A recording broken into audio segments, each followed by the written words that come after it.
wabarakatuh. Bismillah walhamdulillah wassalatu wassalamu ala sayyidina Muhammad ibn Abdullah al-qa'im bihuquqillah adada ma fi ilmillah salatan daimatan bidawami mulkillah wa ala alihi wa sahbihi ma daqat illa wa farjahallah amma ba'du.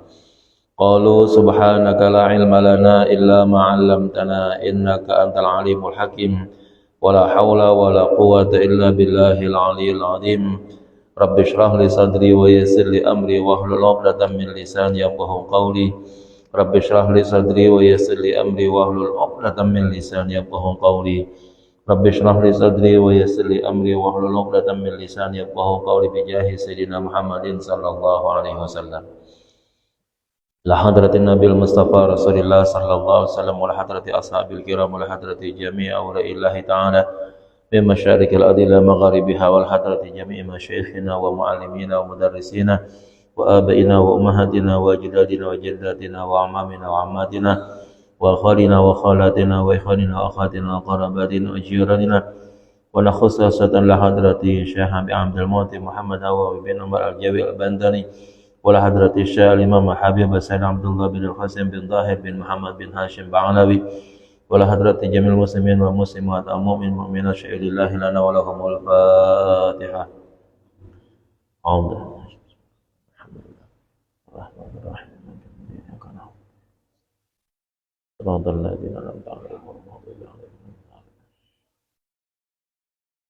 Kita lanjut halaman 169.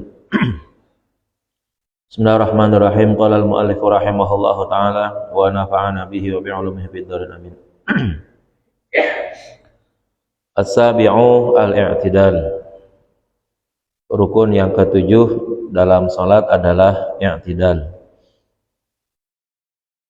I'tidal itu kalau arti lainnya di luar salat ada yang artinya normal, ya. Jadi kembali normal seperti semula.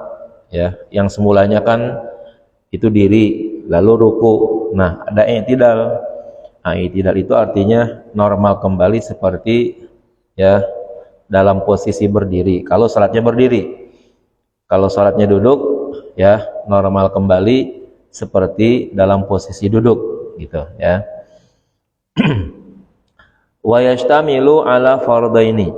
Dan rukun i'tidal yang ketujuh meliput kepada dua kewajiban. Al-awwalu madhkurun biqaulihi, yang pertama disebut dalam ucapan pengarang bi ayyan tasiba qa'iman. Dengan cara orang tersebut menegakkan badannya, ya, dalam keadaan tegak, ya. Dalam hal ini berdiri kalau salatnya berdiri, ya. Maksudnya ayyauda biqasdi dalikal i'tidal, yaitu bahwa orang yang salat kembali dengan bertujuan melaksanakan i'tidal ila makana alaihi minal hayati, kembali kepada keadaan qabla ruku, sebelum ruku, min qiyamin, apakah dalam bentuk berdiri, au qu'udin, atau dalam duduk, sawaun kanat fardhan aw naflan, baik dalam keadaan salat fardu ataupun dalam keadaan salat sunnah, ya. Jadi setelah badan kita dalam keadaan berdiri pada waktu kita mulai dari takbir sampai selesai pembacaan salat tuh, pembacaan surat, ya, kita tuh namanya qa'iman, lalu ruku, ya. Nah, kemudian i'tidal itu kembali normal, ya, seperti sedia keadaan semula di waktu kita mulai dari takbir sampai baca surat, tuh, ya. Apakah salatnya dalam posisi berdiri atau posisi duduk? Bagi yang tidak berdiri, ya, apakah karena sakit atau memang karena malas, ya. Salat sunnah tuh kalau malas boleh duduk, ya. Salatnya lagi malas-malasan nih, tapi tetap pengen salat, boleh, ya, duduk. Kalau salat wajib nggak boleh, biar malas-malasan juga itu harus berdiri, kecuali udah uzur, ya. Kalau salat tarawih itu, ya, habis buka tuh makan, boleh lah, dihabak-habakin deh tuh makan semua, ya kan. perut kekenyangan, ya. Habis gitu sembahyang tarawih, udah berat banget badan rasanya di bawah, ya kan, ngantuk lagi, ya tetap mau sembahyang juga, tapi mau salat juga, udah sembahyang aja duduk, nggak apa-apa, ya. Kalau salatnya salat sunnah seperti tarawih itu bebas, mau berdiri silakan, mau duduk silakan, tidak perlu ada uzur kalau salat sunnah tuh mau diri atau mau duduknya, cuman pahalanya kurang gitu, ya. Kalau orang sholat duduk karena sakit misalnya, karena ada uzur syar'i, dia tetap ya pahalanya full. Tapi kalau dia badannya sehat, ya tidak ada uzur syar'i, cuma karena malas, cuma karena kekenyangan kali begitu tuh, akhirnya pilih sholat sunat duduk. Yang tadi pahalanya cepet kurang, jadi gocap gitu, ya. Nah, kurangnya setengah tuh, ya, kurangnya setengah. Nah, tapi boleh nggak? Boleh. Kalau sholatnya sholat sunnah, kalau sholatnya wajib nggak boleh. Karena kekenyangan, males, ya, termasuk ngantuk itu bukannya uzur syar'i namanya. Kalau memang mau, ya sholatnya ditunda aja gitu supaya nanti bisa sholatnya normal. Sholat tarawih ini misalnya habis sholat isya rasanya berat gitu, perut masih kenyang, mata ngantuk, ya tidur aja dulu kalau begitu, ya. Kapan sholat tarawihnya? Ntar malam, ya, karena yang namanya sholat tarawih itu batasnya juga sampai subuh juga, ya, boleh. Sebelum subuh tuh, ya kan, nah itu masih ada waktu untuk melaksanakan tarawih gitu. Nah itu disebut dengan i'tidal, kembali keadaan semula. Dan tadi dikatakan biqasdi itu, ya, biqasdi. Memang tujuan bangunnya dari ruku tuh, dia itu adalah tujuannya i'tidal. Tujuannya untuk, ya, meluruskan kembali posisi badannya seperti keadaan semula, ya. Apakah diri ataukah duduk? Nah itu dia memang berkehendak untuk itu. Bagaimana kalau kehendaknya itu bukan seperti itu, ya? Falau lam yaqsidhu bi an rafa'a minar ruku'i faza'an. Kalau seandainya dia tidak punya kehendak untuk i'tidal, misalnya dia bangun dari ruku karena kaget, ya, min syai'in, dari sesuatu, lam yasihha, maka bangunnya itu, ya, tegaknya badannya kembali ke tempat semula, lam yasihha, itu tidak dinyatakan sah, sekalipun ngucapinnya begitu gitu. Lagi sholat tarawih itu misalnya, atau sholat isya, bulan Ramadan kan banyak tuh anak-anak masang petasan gitu, ya. Lagi ruku, lagi sepi-sepinya meledak tuh petasan, duar, kaget, ya kan. Kagetnya sampai membuat orang tersentak bangun. Ini bangunnya bukan gara-gara pengen itidal, tapi gara-gara kaget. Nah, tapi diterusin tuh, ya, sambil ngucapin sami Allahu liman hamidah, nggak sah. Ya, gara-gara kenapa? Gara-gara bangunnya bukan karena i'tidal, tapi gara-gara kaget, keterusan. Terusin aja dah daripada ada tanggung gitu, ya kan. Nah, itu nggak boleh, ya. Memang dia bangun secara sengaja untuk i'tidal, ya, namanya bil qasdi, itu namanya kalau begitu. Itu yang pertama, ya, sengaja bangun. Ats-tsani la yutawwilu dalikal i'tidala. Yang kedua, wajibnya adalah orang yang sholat tersebut tidak boleh memperpanjang i'tidalnya. Li'annahu ruknun qasirun, karena i'tidal adalah rukun yang pendek. Jadi i'tidal itu udah sesuai dengan bacaan yang ada aja dah, ya. Sami Allahu liman hamidah, terus Rabbana lakal hamdu mil as-samawati wa mil al-ardi wa mil amasyita min syai'in ba'du, segitu aja udah, jangan ditambah-tambahin lagi. Apalagi kalau nambahinnya bukan ada hubungannya dengan doa dan dengan kunut, ya. Nah, itu bisa jadi batal begitu, ya. Fa in tawala, kalau dia memperpanjang i'tidalnya tapi bisukutin, dengan diam, au bidzikrin ghairi masyru'in, atau dengan zikir yang tidak disyariatkan, zikir yang tidak diperintahkan di waktu i'tidal gitu, batalat sholatuhu, maka batal sholatnya, ya. Bangun sami Allahu liman hamidah, diam aja itu, diamnya lama, nah batal, ya, karena karena i'tidal adalah rukun yang pendek.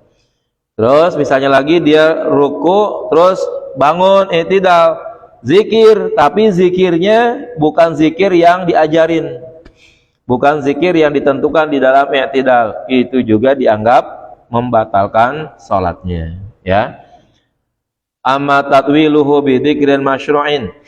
Adapun kalau dia memperpanjang i'tidalnya dengan zikir yang telah disyariatkan, zikir yang diajarkan begitu, kaqunutin wa nahwihi, seperti membaca kunut atau zikir lainnya yang memang ada, ya, fala tabtulu bihi, maka itu tidak membatalkan.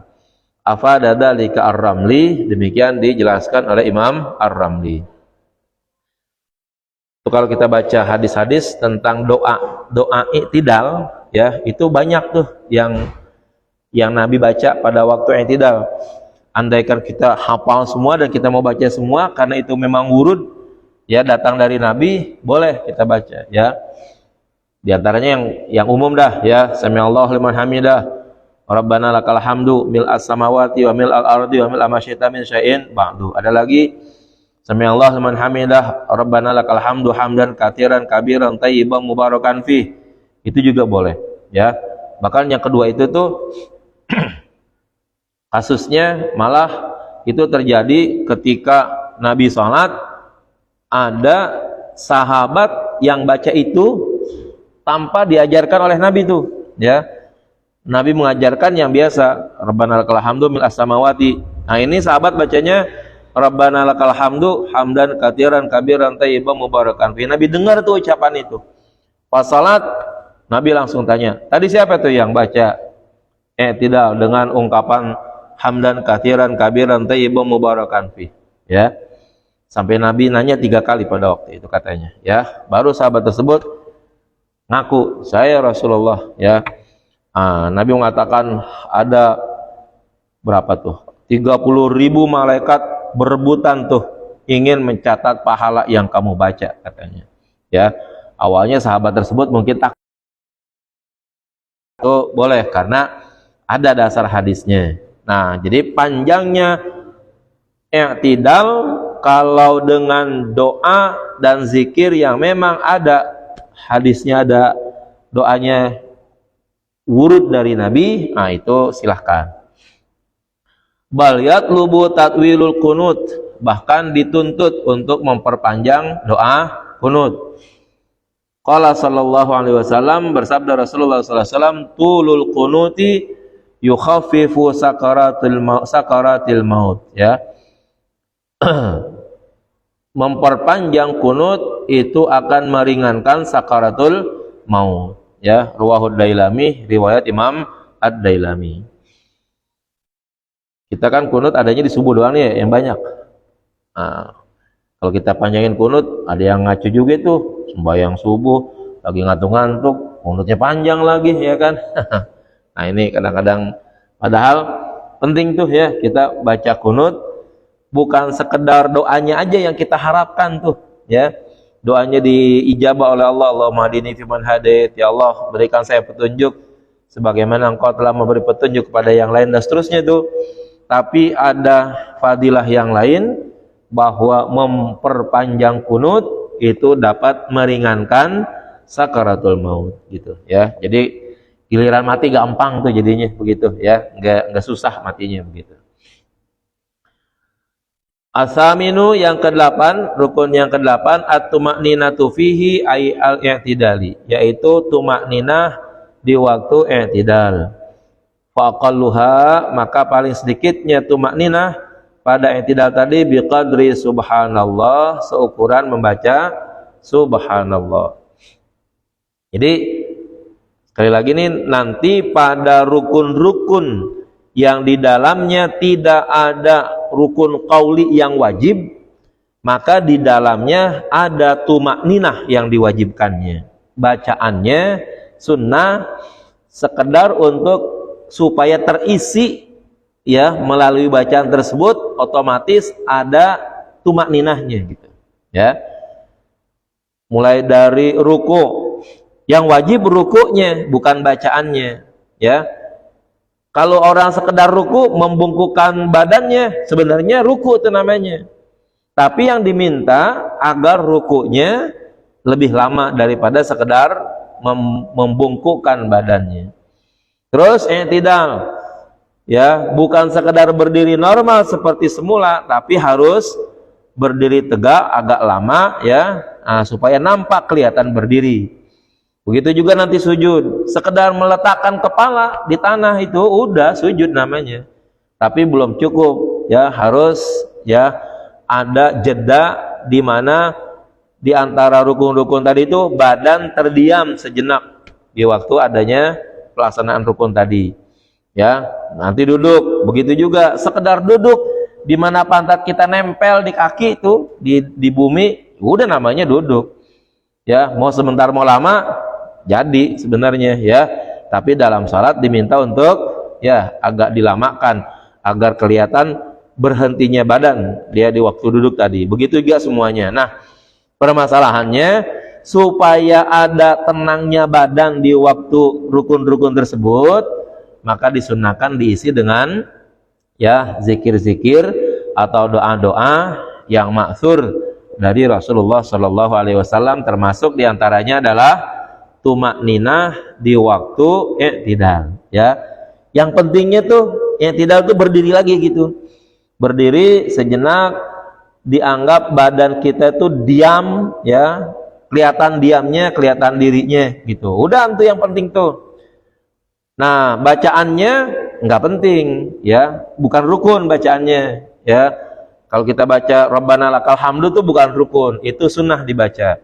Tapi, ya, itu dibaca supaya menjadikan diri kita, ya, kelihatan gitu. Gara-gara kita baca itu kan otomatis jadi berdirinya jadi lama gara-gara isi bacaannya begitu. Padahal sih isi bacaannya bukan yang utamanya. Andaikan kita nggak baca apa-apa begitu, ya, tapi dirinya lama, sebenarnya udah benar tuh. Sami'allahu liman hamidah, udah diam aja udah, ya. Diamnya kalau mau hitung pakai waktu misalnya nih, ya, semenit 2 menit gitu didiamin badannya, boleh tuh di situ misalnya.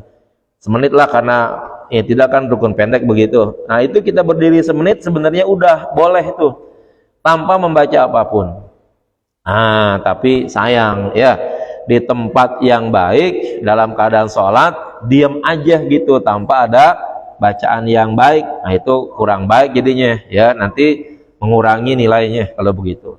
Maka dikatakan di sini paling sedikitnya i'tidal, ya, itu adalah sekedar membaca subhanallah. Kan pendek banget kalau begitu, ya. Pendek sekali. Tapi dengan baca itu kelihatan tuh berdirinya dan tegaknya badan kita gitu di waktu tersebut. Wa akmaluha, dan paling sempurnanya tumaknina ayatia bima warada fihi, hendaknya ia membaca dengan zikir yang datang dari Rasulullah pada waktu i'tidal, min qauli, dengan ucapan Rabbana lakal hamdu hamdan kabiran katsiran thayyiban mubarakan fih mil'us samawati wa mil'ul ardi wa mil'u ma syi'ta min syai'in ba'du. Ini digabung nih kali ini dah, ya. Kalau kita kan enggak ada hamdan katsiran tuh, ya. Sami'allahu liman hamidah Rabbana lakal hamdu mil'as samawati gitu, ya, langsung. Kalau ini pengarah kita nih menggabung nih, Rabbana lakal hamdu, ya, hamdan kabiran katsiran thayyiban mubarakan fih. Ini yang tadi yang saya sebutkan tadi itu bacaan sahabat, sampai Rasulullah bertanya siapa orangnya yang membaca, dan ternyata dengan membacaan ini katanya, ya, puluhan ribu malaikat mencatat pahalanya tuh, berebut mencatat pahala ini. Rabbana lakal hamdu, wahai Tuhan kami, lakal hamdu, hanya milikmu segala puji, hamdan dengan pujian, kabiran yang besar, katsiran yang banyak, thayyiban yang baik, mubarakan yang penuh keberkahan, fihi, ya, pada pujian tersebut, mil'us samawati, pujian yang sepenuh langit, wa mil'ul ardi, dan sepenuh bumi, wa mil'u ma syi'ta, dan sepenuh apa saja yang engkau kehendaki, min syai'in, dari segala sesuatu, ba'du, setelah, ya, terciptanya atau setelah adanya. Ini untuk menunjukkan bahwa memang yang namanya pujian itu hanya milik Allah, Ya, sebagaimana yang kita baca dalam surat Al-Fatihah, alhamdulillahi rabbil alamin. Kalau yang namanya pujian itu milik Allah, maka kalau kita balik, ya, manusia sehebat apapun dia sebenarnya nggak layak untuk mendapatkan pujian.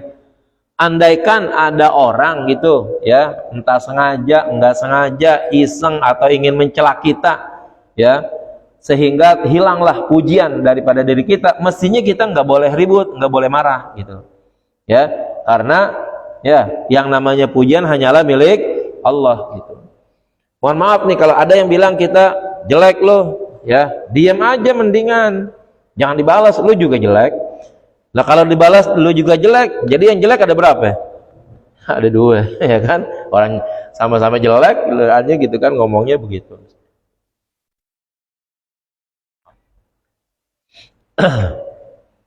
Kalau kita sadar nih bahwa pujian itu adalah milik Allah, ya udah, ya, orang mau bilang apa aja sama kita, kita nyaman-nyaman aja. Dibilang bego loh, iya dah, emang gue bego gitu aja, selesai udah rasanya, ya kan? Toh yang di atas kita pinter juga ada, ya kan? Dibilang dasar lu miskin, iya emang miskin, di atas gue juga ada yang orang kaya gitu kan. Tenang jadinya. Dan kita kembalikan lagi, siapa yang dimaksud dengan di atas kita? Kalau memang kita jelek, di atas kita yang cakep adalah Allah. Kalau kita dibilang miskin, yang kaya di atas kita adalah Allah. Kalau kita dibilang bego, yang di atas kita pintar adalah Allah. Selesai udah, enggak perlu ada ribut gitu. Ini kan kadang-kadang ya orang udah pakai bedak sekilo dibilang jelek, ya marah kan begitu, ya kan? Itu udah pakai bedak tebal banget masih dibilang jelek aja gua katanya. Nah itu yang bikin marah tuh dia. Padahal berapapun bedaknya, kiloannya gitu, ya kan, bedaknya tetap aja emang yang namanya pujian hanya pantas untuk Allah gitu. Ini udah ini banget tuh, lengkap banget, segala puji bagi Allah, ya. Pujian yang besar milik Allah, pujian yang banyak milik Allah, pujian yang baik milik Allah, pujian yang keberkahannya banyak juga milik Allah. Sepenuh langit pujian milik Allah, sepenuh bumi milik Allah, sepenuh apa saja yang ada itu semuanya milik Allah. Yang milik manusia yang mana? Ya, berarti tidak ada gitu, ya. Maka kalau kita belajar nahwu tuh alhamdulillahirabbil alamin, itu namanya alnya katanya disebut dengan al lil istighraqil khasais namanya. Al yang berfungsi untuk melenyapkan, ya, semua nilai-nilai keistimewaan yang ada pada makhluk hilang semua, hanya milik Allah saja. Itu namanya al yang ada di dalam alhamdulillah. Maka mengartikan kata alhamdulillah, ya, dengan, ya, misalnya al baitu li zaidin gitu misalnya, kan sama tuh sebenarnya pola kalimatnya. Alhamdulillah, alhamdu mubtada, lillahi khobar. Al baitu li zaidin, alhamdu mubtada, li zaidin khobar juga. Tapi maknanya beda. Ya, kalau alhamdulillah alnya al lil istighraqil khasais, maka kita bilang alhamdu segala puji gitu bilangnya, ya. Segala puji milik Allah. Tapi kalau kita bilang al baitu li zaidin, rumah itu milik Zaid, kita nggak bisa bilang segala rumah milik Zaid, nggak bisa. Kalau kita artiin segala rumah milik Zaid, oh rumahnya Zaid banyak kalau begitu. Rumah cuman punya dia doang kalau begitu, ya. Beda tuh jadinya, ya. Kalau al baitu li zaidin, alnya cukup disebut dengan al ma'rifat doang kalau begitu, ya. Al yang menunjukkan, ya, tertentu saja bahwa rumah itu yang ada di situ itu milik Zaid. Tapi kalau alhamdulillah, alnya namanya al lil istighraqil khasais, al ma'rifah, tapi fungsi lain adalah lil istighraqil khasais. Semua nilai-nilai keistimewaan hanya jadi milik Allah, ya. Itu kenapa seharusnya orang yang beriman, orang yang sholat, ya, kalau diejek, kalau dicaci maki, nggak perlu marah, nggak perlu balas kali begitu. Itu tuh kesadarannya ada di situ. Kalau orang yang udah sholat, ya benar tuh begitu, ya. Nah itu seharusnya begitu. Sehingga dengan demikian nggak ada sakit hati, ya, nggak ada ngeruwek gitu misalnya dan lain sebagainya. Nah itu salah satu fungsi daripada salat tuh di situ ya. Lakal hamdu ya Rabbana lakal hamdu mil as-samawati wa mil al-ardi dan seterusnya. At-tasi'u yang ke-9 as-sujudu marratain. Ya. Sujud 2 kali. Fi kulli rakaatin pada setiap rakaat. Wa yastamilu ala asyarati syurutin dan meliput atas 10 syarat. Ya, sujud aja tuh harus tahu syarat-syaratnya ya. Dan syaratnya sebanyak 10 tuh begitu. Nanti kalau kita belajar di tempat yang lain, ini dalam kitab yang lain, salah satu ya rukun penting salat ya selain surat Al-Fatihah itu adalah di dalam sujud ya. Kalau orang pergi haji ya, al-hajju Arafah katanya. Haji rukun utamanya ketika dia wukuf di Arafah. Emang yang lainnya bukan rukun ya? Enggak, ada rukun-rukun yang lain, tapi kalau orang tidak melaksanakan wukuf di Arafah, otomatis ya itu tidak bisa tergantikan tuh. Sujud dan Fatihah itu dalam salat itu yang menjadi sangat penting di situ. Kenapa? Karena inti daripada sujud itu adalah menghilangkan nilai-nilai takabur tuh di situ ya. Yang takabur itu adalah bagian daripada sifat terbesar daripada iblis, setan dan lain sebagainya ya. Perintah sujud ya, perintah sujud itu diperintahkan kepada malaikat dan kepada iblis sebenarnya ya. Wa idh qulna lil malaikatis judu li adama fasajadu illa iblis ya. Ketika kami memerintahkan kepada malaikat untuk sujud kepada Adam, fasajadu, maka para malaikat sujud, illa iblis, kecuali iblis. Nah ini nih ya yang menjadikan pembeda antara manusia dengan kelompok iblis atau setan dan jin dan lain sebagainya, itu tuh sujudnya yang harus diperbaiki ya. Karena sujud ini yang diharapkan nanti menghilangkan sifat takaburnya. Ketika iblis tidak mau sujud, alasannya apa sih? Ya, dilanjutin tuh sama Allah, aba wastakbara wa kana minal kafirin. Dia enggan sujud. Wastakbara dan merasa paling besar, merasa paling hebat. Gara-gara enggan dan merasa takabur, ya, wa kana minal kafirin. Jadilah iblis masuk kelompok orang-orang yang kafir. Saya sih mohon maaf nih, sepanjang saya membaca kitab, sepanjang saya membaca buku gitu, saya belum pernah dengar berita atau bacaan di situ mengatakan iblis berzina. Ada kali yang pernah dengar? Kalau ada saya pengen baca kitabnya gitu, ya kan? Iblis berzina gitu, ya. Iblis mabok, iblis judi. Kalau dia nyuruh orang sih iya, kalau memang namanya iblis emang kerjaannya nyuruh orang begitu, tapi dia sendiri nggak pernah ngerjainnya, ya. Iblis mencuri nggak ada ceritanya, iblis korupsi apalagi ya kan. Jadi iblis itu lebih rendah nilainya daripada koruptor di Indonesia. Kita pernah dengar ya koruptor sembako sampai 17 miliar. Korupsi BTS sekian triliun. Iblis kagak pernah ada ceritanya korupsi sampai sekian triliun begitu. Jadi kalau gitu lebih iblis koruptor di Indonesia daripada iblis yang sesungguhnya gitu. Nah, ketika kita diperintahin untuk sujud, itu otomatis sujud itu berlaku, maka hilang takaburnya ya. Takabur itu tuh nggak usah gede-gede ya, nggak usah banyak-banyak, sedikit saja ada takabur di dalam jiwa kita, di dalam hati kita, itu udah menjadi syarat dilarangnya kita masuk ke dalam surga ya. La yadkhulu ahadukum man kana fi qalbihi mithla darratin min kibarin ya, nggak bakalan masuk surga salah seorang di antara kalian manakala di dalam hatinya ada satu zarrah ya.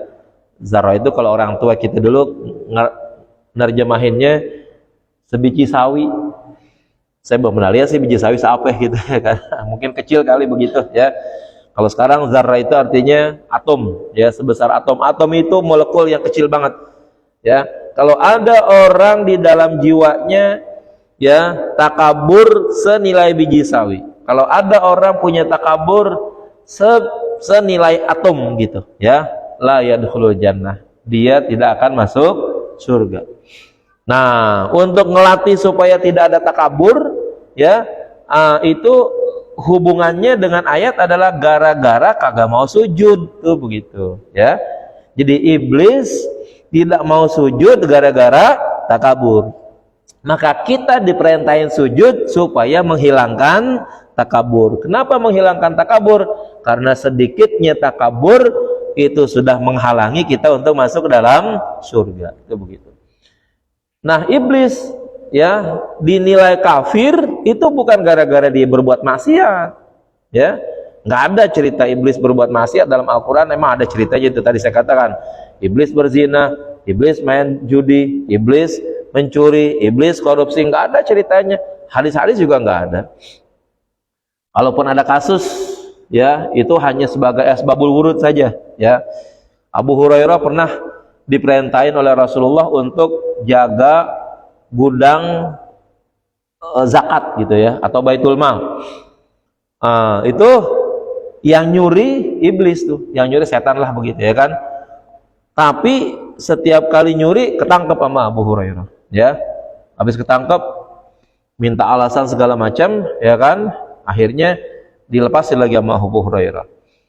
Ya Abu Hurairah, saya mohon maaf, saya lapar, saya punya keluarga, saya belum makan, saya susah nyari duit. Maka saya nyuri di sini ya kan. Akhirnya minta lepas, dilepas.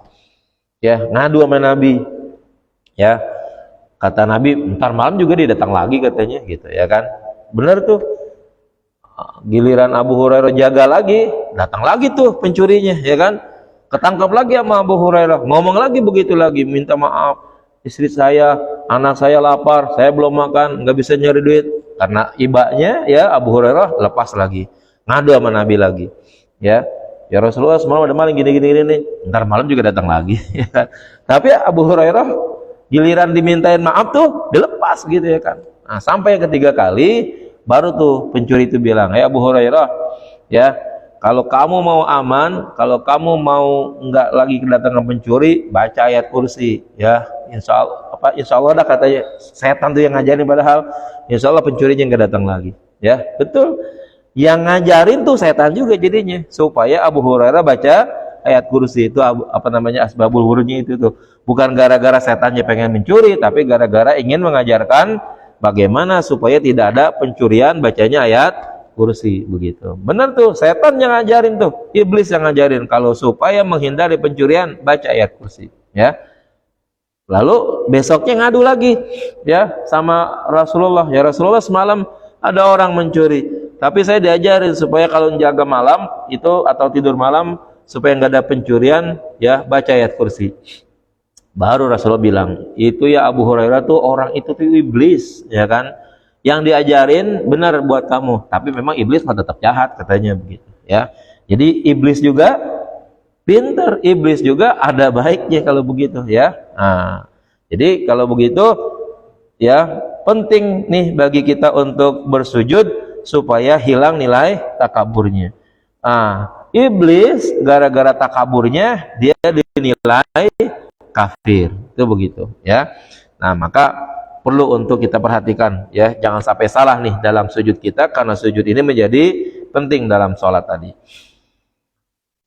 Syarat yang pertama, musawwarun biqaulihi, tergambar dalam ucapan pengarang, bi ayyadha jabhatahu, dengan cara ia meletakkan jidatnya, ai ba'daha, yaitu sebagian daripada dahinya, ya, bukan semua jidat gitu, ya, di ujungnya doang, di depannya doang. Walau bima yaqau alaihil ismu min a'laha, sekalipun sekedar meletakkan apa yang disebut jidat, ya, min a'laha, daripada bagian atasnya, au min asfaliha, atau dari bawahnya. Nih jadi di sini nih perhatikan ya, ya. Kalau namanya jidat nih mau di sininya nih atau di bawahnya ke sini nih, gimana kayak yang maunya, yang penting sini nih. Nah, itu namanya udah dianggap sebagai jabhah, ya, dianggap sebagai jidat begitu, itu sah, ya, diletakkan, ya, di tempat sujudnya begitu. La tarafaiha, bukan sisi-sisinya, falaisa minha, maka itu bukan daripada jidat. Jadi jangan meletakkan pelipis nih walaupun nyambung, ya. Kalau sisi-sisinya itu tidak disebut sebagai jidat, ya. Kalau sujud sambil ya kan, meletakkan jidat sebelah samping gitu, baik kiri maupun kanan, itu sujudnya dinyatakan tidak sah karena di sampingnya itu udah tidak lagi disebut sebagai jabhah lagi, tidak disebut sebagai jidat lagi. Di mana meletakkan sebagian jidat tadi? Ala musallahu, di atas tempat salatnya. Ai maudhi'a sujudihi, yaitu di tempat sujudnya. Walau audan, ya, sekalipun tempat sujudnya itu adalah berbentuk kayu. Maksyufatan, yang jidatnya itu terbuka, ya, ay maksyufan dalikal ba'du, yaitu terbuka, ya, sebagian daripada jidatnya itu haitula udra, di mana tidak ada uzur, ya. Maka kalau kita punya rambut panjang gitu, ya, mohon maaf nih, jangan sampai menutupi jidat sini nih, ya, karena jidat ini wajib terbuka begitu. Kalau pakai peci, ya, giliran kondangan mau begini boleh kan, ditunggingin tuh peci kita. Tapi giliran sholat, ya, peci kita ini, ya, selain memang sebagai adat budaya dan buat kesopanan kita, ini jaga rambut, jangan sampai rambutnya ke jidat, nah, yang nanti mengakibatkan jidat itu tertutup oleh rambut tadi. Ini harus, ya, terbuka nih, tidak boleh ada sesuatu. Tapi kalau ada uzur, ya, kita jatuh, ya, terus jidatnya besot, lalu diapain? Diperban, ya udah, di atas perban itu sujudnya, ya, karena nggak mungkin mengganti sujud di tempat yang lain begitu, ya. Wasani, yang kedua, ayakuna mutasaqilan biha, hendaknya dia menekan di waktu sujudnya dengan jidatnya tadi tuh, ya. Jadi di waktu sujud jangan sekedar jidat itu nempel doang, ya, nempel di tempat sujud gitu, harus ditekan, palanya itu harus ditekan, ya. Tujuan nekannya memang untuk menekan begitu, bukan untuk supaya mengitam-itam menjidat, bukan gitu. Kan ada tuh orang sekarang yang hitam jidatnya pada hitam-hitam tuh, ya. Ya, Nabi nggak demen banget tuh sama orang yang jidatnya hitam-hitam begitu tuh, ya. Kita jangan nurut-nurutin tuh, ya kan. Tahajud aja yang banyak, ya kan. Nggak usah ngitem-ngitemin jidat gitu, ya kan. Nabi juga tahajudnya dari apa? Dari malam sampai menjelang subuh. Gambarannya apa namanya, betisnya sampai bengkak-bengkak, matanya sampai bungul-bungul, tapi nggak ada gambaran jidat Nabi sampai hitam-hitam gitu, nggak ada, ya. Kalau orang sekarang kan begitu, ya, untuk menggambarkan bahwa dia banyak sujud, jidatnya pada hitam. Emang ada perintah begitu? Ya, nggak ada, ya, gitu. Jadi menekan kepalanya tuh, ya, di waktu sujud, sehingga nggak main-main tuh, memang benar-benar nunduk kepada Allah Subhanahu wa taala seanggota tubuh kita, ya. Meletakkan kepala sebagai lambang terhormat kita tuh, ya. Muka kita, kepala kita itu kan lambang terhormat kita tuh, ya. Letakkan di bawah, kemudian menekan kepala tersebut, ya, sebisa mungkin, ya, di jidat tadi tuh, ya. Ay mutahamilan bil jabhah, yaitu dengan cara dia menekan dengan jidat ala maudhi'is sujud, di tempat sujud, bi thaqli ra'sihi, seberat kepalanya, wa unuqihi, dan juga tengkuknya, hatta tastaqirra jabhatuhu, sehingga betul-betul menetap jidatnya tadi itu. Jadi menekannya itu tuh supaya jidatnya seolah-olah kagak goyang-goyang begitu, bukan untuk dimain-mainkan, betul-betul kokoh ajeng tuh pala di tempat sujud, ya. Bihaitsu law kana sujudu ala qutnin, Ya, sekiranya kalau seandainya orang tersebut sujud di atas kapas au syai'in mahsyuin, atau di sesuatu yang tempatnya berisi, lan kabasa, maka akan apa namanya, ada bekas itu, cengkok begitu, apa itu namanya, cekung gitu ya, wa zahara atharuhu, dan ada nampak bekas-bekasnya. Ya, andaikan nih kita sujud taruh di atas bantal tuh begitu misalnya, bantalnya terbuat dari kapas, ya, tuh kalau kita sujud ya di atas bantal tadi tuh, itu ada cekungan di bantal tadi karena memang kencengnya sujud kita, tekanan kepala kita di atas bantal tadi, ya, itu sampai seperti itu mestinya gitu. Ya kalau kita sujud begini kita penet-penet kepala kita, ya jangan juga, ya kan, bisa benjol kepala kita kalau begitu. Utamain tujuannya adalah untuk menekan kepala kita, ya, kepala kita di waktu sujud. Ya, bukan untuk mencari hitam-hitamnya kepala, bukan. Memang diperintahkannya begitu, ya, biar benar-benar sujud itu terasa tuh di situ. Ya, benar-benar kalau orang menanam sesuatu tegak berdiri begitu tuh, ya, nancepin sesuatu betul-betul nancep. Begitu juga di waktu sujud, betul-betul sujud. Tuh kalau dihitung ada benda tuh, kaki penopangnya pala, tangan 2, dengkul 2, ujung kaki 2 tuh, kan ada 7 jadinya. Tuh kalau benda tersebut ada 7 kaki gitu, ada 7 penopang, ditendang tuh kepala tersebut, benda tersebut, itu nggak goyang tuh bahasanya begitu. Ya, kalau orang sujud, sujudnya benar-benar tuh menekan kepalanya dengan baik. Andaikan tuh lagi sujud didepak begitu, ditendang, itu seharusnya sujudnya tidak menjadikan dia jatuh gitu. Ya, karena apa? Menekan sujudnya benar-benar kenceng begitu, ya. Tapi kalau sujudnya asal-asalan doang gitu, ya jorogin juga jatuh, ya kan begitu. Nah, itu tujuannya hampir seperti itu kira-kira, ya. Kalau dia sujud di atas sesuatu yang empuk, nah itu kelihatan bekasnya, kelihatan nyatanya itu seperti itu, bekas-bekasnya. Nah, ini sujud yang seharusnya tuh seperti itu, ya. Jadi jangan sujud asal-asalan doang begitu. Apalagi sujud yang orang tua bilang sujud lu kayak capung cebok begitu katanya, ya kan, begitu cepatnya begitu.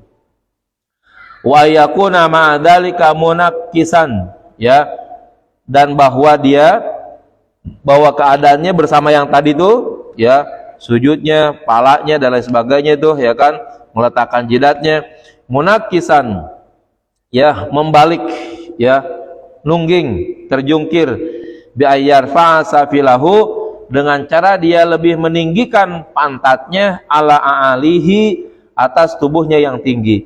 Tubuhnya yang tinggi, yang bagian atas tuh pala kita. Pada waktu sujud yang tinggi bukan palanya, tapi yang tinggi adalah pantatnya jadinya. Ya. Walau kana bihi illatun, kalau seandainya dia ada penyakit, la yaqdiru ala sujudi ma'aha, di mana dia tidak bisa sujud atas keadaan yang seperti demikian tadi, illa birafi alihi, kalau tidak bisa kecuali dengan mengangkat kepalanya, atau bimakdurihi, maka dia bisa melaksanakan dengan sekedar kemampuannya. Seharusnya sujud lebih merendahkan kepala daripada pantat, gitu, ya kan. Sekarang ada uzur, kalau seandainya dia meninggikan pantatnya dengan merendahkan kepalanya, dia entah jadi sakit, entah jadi apa begitu, ya sudah, ya, paling tidak rata misalnya antara pantat dengan kepalanya. Kalau nggak bisa juga, ya udah nggak apa-apa, ya. Yang penting dia berniat sujud, sekalipun mungkin pala dan pantatnya masih lebih tinggi kepalanya, ya. Ini kepala, ya, kepala itu kan lambang kehormatan orang tuh, ya. Kita jangan sekali-sekali nampar kepala orang gitu, ya kan. Orang marah banget dah kalau daerah sini ditampar. Kalau mulai dari leher ke bawah tuh kita tonjok orang, mau bercanda ke, mau bener-beneran ke, itu saking terasa tidak ada pentingnya begitu, mungkin orang menganggap biasa aja, kan. Coba jajalin orang kita toyor gitu palanya gitu kan, tuligin aja begitu, nggak ada urusan apa-apa nih, mau bercanda kayak bener-bener kepalanya kita toer gitu, pasti orang agak marah tuh dibandingkan dengan kalau kita nonjok badannya, ya. Karena apa? Ini adalah lambang penghormatan, lambang terhormatnya kita tuh ada di sini.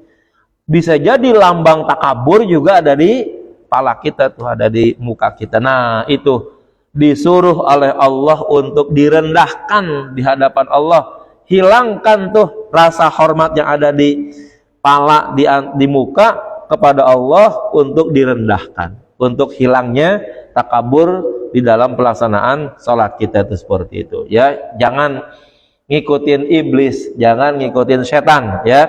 Dia itu kafir gara-gara tidak mau sujud, padahal ya perintah sujud itu adalah perintah penghormatan kepada Adam, ya. Nah, kita diperintahin sujud, bukan perintah untuk hormat Adam, ya, tapi hormat kepada Allah Subhanahu wa taala. Lebih hebat sujud kita dibandingkan dengan sujudnya iblis mestinya, begitu, ya.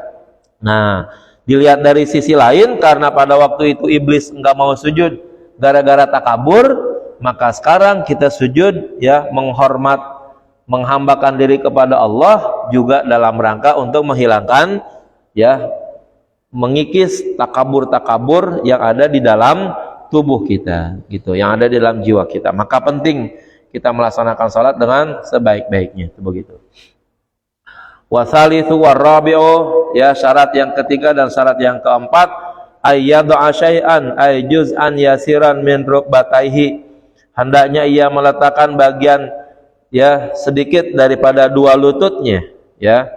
Jadi dua dengkul kita tuh harus kita letakkan. Jangan sampai, mohon maaf, kayak anjing kencing tuh, ya, diangkat kakinya satu begitu, diangkat tangannya satu, maka 7 anggota sujud, pala, ya, 2 tangan, 2 dengkul, 2 kaki, itu semuanya harus nempel tuh di tempat sholat kita, ya. Nah, itu tadi dua lutut dianggap dua syarat yang harus nempel di tempat sujud kita. Wal khamisu wasadisu, yang kelima dan yang keenam, ayyadu juz'an yasiran min butuni kafaihi, hendaknya ia meletakkan sedikit bagian daripada tapak tangannya, ya. Tapak tangan ada 2, maka rukun syaratnya syarat kelima dan keenam. Nih perhatikan, sujud ini benar-benar tuh ngelebarin tangan gitu tuh, ya. Jangan sampai ini begini misalnya. Ada, mohon maaf, kemarin saya nemuin orang sujud begini dia, ya kan? Ngepolin tangannya itu, wah, ini ada sholat model baru nih saya lihat begitu, ya. Pasti nih yang kayak gitu kagak ngaji tuh orangnya, ya kan? Sujud ngepelin tangannya, emang bener-bener tuh di samping saya banget sholatnya begitu. Saya mau kasih tahu, udah jalan duluan begitu, ya.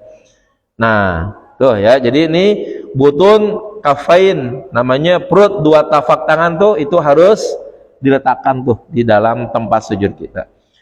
Wasabi'u wasaminu, yang ke-8 dan yang ke-7 yang ke-8, ayyadu juz'an yasiran min butuni asabi rijlaihi, hendaknya ia meletakkan sebagian daripada, ya, tapak kaki, tapak, ya, atau bagian dalam daripada jari-jari 2 kakinya, ya. Maaf. Kalau ini namanya butun kafain, ya, butun kafaini ada di sini terutama.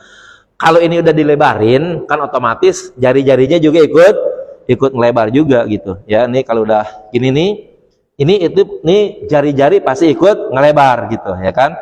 Kalau ini udah dikepal, ya, maka namanya nggak mungkin ini. Maka perintahnya untuk yang tangan ini butun kafain, bukan jari-jarinya, karena jari-jari kalau ininya udah terbuka, otomatis jari-jarinya akan terbuka. Tapi untuk kaki yang diperintahin ininya nih, jari-jarinya, karena telapak kakinya kagak bisa untuk dipakai sujud, gitu, ya kan? Bagaimana sujud dengan tapak kaki, ya? Mohon maaf.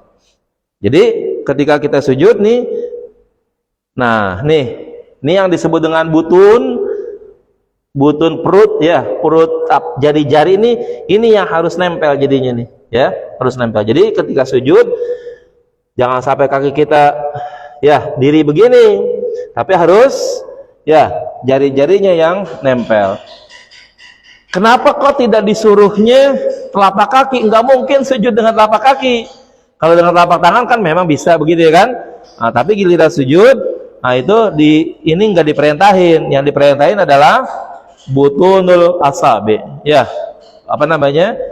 Perut-perut ya, perut-perut jari jadinya. Jadi ini sujudnya harus begini itu jadinya ya. Allahu Akbar. Gitu ya. Hati-hati nih ya, banyak kalau kita perhatiin sujudnya orang tuh ya, jari-jarinya kagak masuk ke dalam tuh begitu. Ini dikhawatirkan pada kitab-kitab yang lain itu dinilai sangat keras tuh ya. Katanya satu saja di antara jari-jarinya itu enggak sujud, enggak menghadap kiblat, katanya sujudnya dinilai batal katanya. Ya, maka hati-hati nih di waktu sujud ya. Yang disuruh untuk kaki adalah ya, tiap-tiap jari itu harus ya menghadap kiblat jadinya. Kalau ditekuk tuh ke sana tuh akhirnya jari-jari tadi bisa menghadap kiblat tuh begitu ya. Falau sajada ala harfil kafi, kalau dia sujud atas pinggir tapaknya, au ruusil asabi, atau ujung daripada jari-jari qadamaihi, kakinya, lam yasihha tuh ya, tidak dinyatakan sah. Nabaha dzalika Ar-Ramli, demikian dijelaskan oleh Imam Ar-Ramli fi syarhi Hadiyatin Nasih, di dalam kitab Syarah Hadiyatin Nasih. Jadi mohon maaf untuk contoh yang barusan tuh dikatakan kalau dia sujud di atas ujung-ujung jari, ini berarti sujudnya begini nih. Ya. Sujudnya nih di ujung-ujung jari, bukan di perut jari jadinya. Kalau perut jari tuh gini, ya. Tuh, ya nih. Ini yang harus kita pakai mulai ya mulai sekarang kali, kalau kemarin-kemarin belum begitu nih harus begini sekarang nih, ya. Tadi katanya dianggap sujudnya tidak sah tuh kalau tidak masuk jari-jarinya di dalam waktu sujud. Watasi'u yang kesembilan, alla yaqsida bihuwihi min i'tidalihi ghaira sujud, ya. Yang kesembilan, tidak bermaksud turunnya dia ya dari i'tidal menuju ke tempat sujud selain sujud itu sendiri. Ya. Kalau ada orang sholat ya, pas dia sudah selesai i'tidal, maka ketika dia turun memang tidak ada yang dia tuju kecuali sujud. Ya. Kalau ada peristiwa yang menyebabkan dia akhirnya membungkukannya dan meneruskannya sujud, sujudnya enggak sah. Atau dia menurunkan badannya tapi untuk menjaga sesuatu, ngambil sesuatu, ngamanin sesuatu, kayak handphonenya begitu, itu juga dinyatakan tidak sah karena sujudnya ya, turunnya badannya itu bukan gara-gara untuk sujud. Di masjid mungkin aja kan banyak anak-anak tuh ya, atau ada anak orang yang diajak ke masjid ya, dilepas tuh anaknya masih kecil, mundar-mandir ngelewatin orang sholat begitu, kita punya handphone ya, ditendang atau diambil begitu misalnya, pas ya lagi i'tidal tuh anak lewat di depan kita, handphone kita ketendang sama dia atau diambil sama dia ya. Sambil mau sujud, tujuannya untuk ngambil handphone tadi. Nah, ya, sujudnya itu berarti tidak sah tuh, gara-gara tujuan sujudnya, tujuan turunnya badan bukan semata-mata untuk sujud, tapi sekalian untuk ngambil handphonenya begitu. Ya. Sekarang sholat bawa handphone sih nggak jadi masalah, tapi naro handphone di depan kita itu jangan dianggap aman tuh begitu, ya. Dan bisa jadi akhirnya sembahyang kita kagak sah, kagak khusyuk gara-gara ngeliatin handphone masih ada apa enggak itu begitu, ya. Yakin dah pokoknya kalau ada orang yang lewat nendang handphone kita, sembahyang kita berantakan, ya. Kalau bisa jangan ditaruh di bawah dah handphone kita, ya. Sembahyang paling depan juga jangan gitu. Karena pada waktu kita sujud, apalagi kita sembahyangnya pakai celana panjang begitu ya kan. Orang di belakang kita memang maling kali begitu, diincar kita dari belakang. Pas kita sujud, diambil aja itu dari bawah. Seret gitu kan, kabur buru-buru. Ya.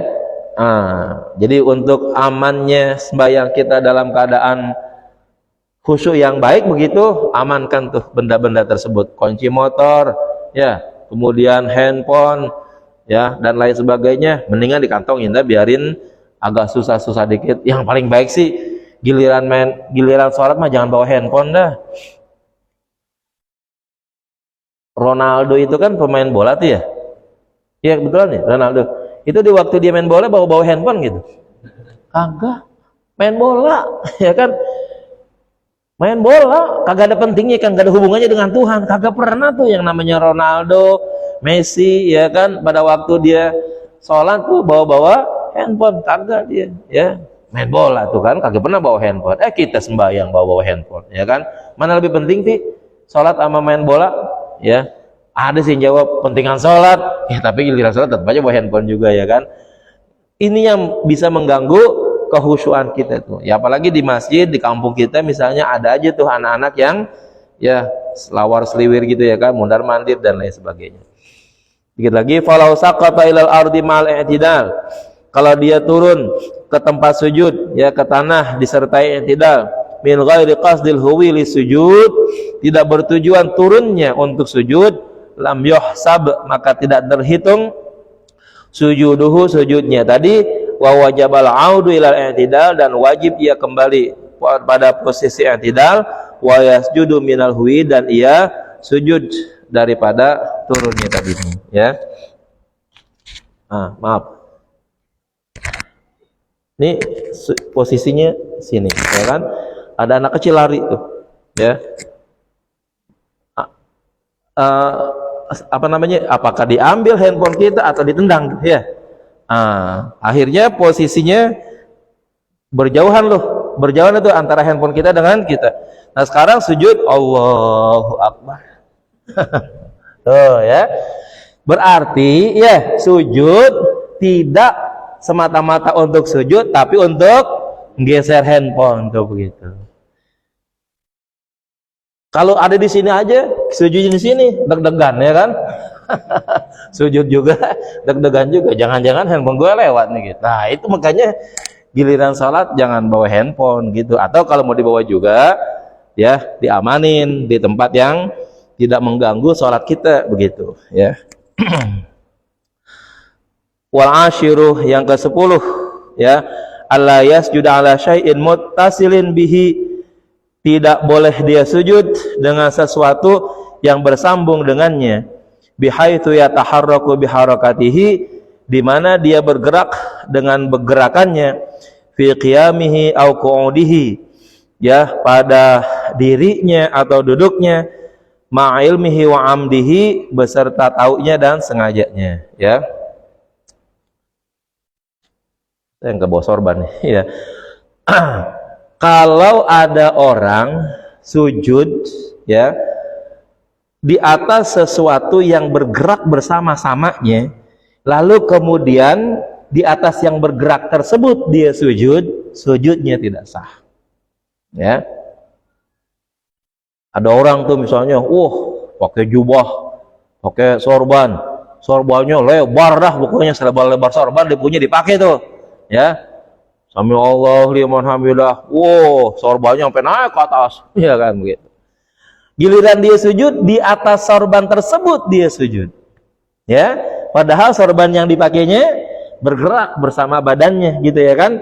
Nah, di atas sorban tadi dia sujud, maka sujudnya batal, ya. Dia tidak boleh sujud di atas sesuatu yang ada pada badannya yang bergerak dengan gerakannya, ya. Ya, padahal dia tahu tuh sorbannya yang dia pakai bergerak bersamanya dan sengaja memang dipakai untuk itu, boleh pakai sorbannya, tetapi jangan sampai sorbannya dijadikan sebagai alat sujud tetapi sekaligus juga, ya, dipakai juga, gitu. Kalau mau, ya, jadiin aja sorbannya itu sebagai apa? Sebagai sejadahnya, kali begitu, ya. Dimana sorban tersebut memang ada di situ, nggak bergerak dengan pergerakan dia. Tapi kalau dia pakai baju yang lebar, pakai sorban yang lebar, ya, sambil bergerak ada di tubuhnya, dia ikut bergerak juga tuh sorbannya, di atas sorban tersebut dia sujud, ya, maka sujudnya dinyatakan batal, tidak boleh ya gitu.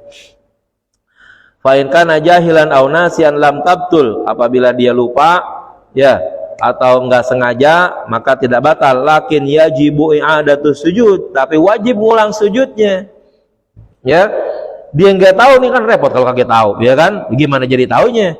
Dari kaget tahu tiba-tiba menjadi tahu, nggak mungkin gitu kan? Kalau nggak ngaji nggak apa gitu. Dia pakai sorban yang bergerak dengan badannya, tapi dinyatakan dia nggak tahu, akhirnya jadi tahu gitu. Ya dari mana taunya kalau begitu, ya kan?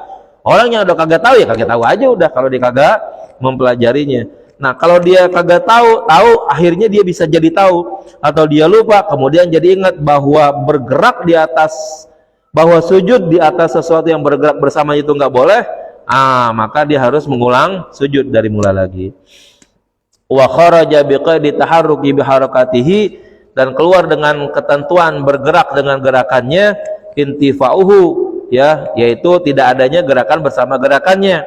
Fa yasihu hina idin, maka sah di saat ini, li'annahu hina idin kal munfasili, karena di saat ini dia dinyatakan sama seperti benda yang terpisah ya. Agak sulit sih kalau ada sesuatu yang bersama badan ditaruh di badannya lalu enggak bergerak dengan badannya, itu agak sulit. Lebih baik kalau punya sorban gitu misalnya, ya udah ya jangan dipakai tapi jadiin sejadah, emang udah berhenti dia gerakannya dari gerakan kita. Kalau ada sesuatu yang kita pakai ya kita sujud dia ikut, kita bergeraklah pokoknya, lalu di atas benda yang kita pakai dan bergerak dengan gerakan kita, di situ kita sujud, sujudnya tidak sah ya. Wa mithluhu, sama seperti itu, malau sajada ala udin aw mindilin, ya, dimana kalau ia sujud di atas kayu atau sapu tangan, biadihi, yang ada di tangannya ya. Sujud dengan selampe ya dengan sorban tadi itu, atau dengan apa sajalah yang memang memungkinkan bergerak dengan gerakan kita, pokoknya begitu, apa yang kita bawa ke apa segala macam, kita diri dia ikut begitu kan, kita sujud dia ikut, dan seterusnya bergerak begitu dengan gerakan kita, apa saja yang kita bawa sujud di atas itu, itu tidak boleh. Afadahur Ramli, demikian dijelaskan oleh Imam Ar-Ramli. Perhatikan nih para imam, jangan-jangan ada apa tuh kabel, kalau sholatnya pakai mic ya yang di telinga tuh atau di sini nih, itu sangat memungkinkan tuh mic kabelnya tuh ya pada waktu dia sujud. Nah ini ya, maka harus dihindari ini, jangan sampai di waktu sujud ya, walaupun di sebagiannya ini namanya udah di atas sujud, di atas sesuatu yang ikut bersamanya namanya. Kan biasanya kalau ini mic-nya di kuping gitu kan, ini kan kabelnya di sini nih, pada waktu sujud bisa jadi melengkung tuh ya kan. Nah jatuhnya ternyata di atas tempat sujud dia, lalu sujud di atas kabel tadi tuh. Nah ya, ini yang begini imam nih banyaknya nih. Kalau makmum mungkin sorban kali itu yang biasa terjadi begitu dan lain sebagainya ya. Maka tolong itu dihindari. Maka kalau imam pada waktu dia sujud ya hindari ya, dioper gitu ke belakang atau kemana, ditarik supaya sujudnya tidak di atas kabelnya tadi, walaupun sedikit. Contohnya tadi itu kayu ya, orang sholat bawa kayu apa sih yang dibawa-bawa di waktu sholat, kan kagak ada ya kan. Apa orang sholat bawa kayu penggilesan begitu? Nah, kagak ada ceritanya orang sembahyang bawa kayu segitu lebarnya gitu ya kan. Nah kemungkinan yang dibawa kayu kecil, lalu kemudian di atas kayu tersebut dia sujud juga di situ, ketutupan tuh jidatnya. Nah itu tidak sah sholatnya gara-gara sujudnya di atas sesuatu yang bergerak bersamanya. Wallahu a'lam bishawab. Al-Fatihah.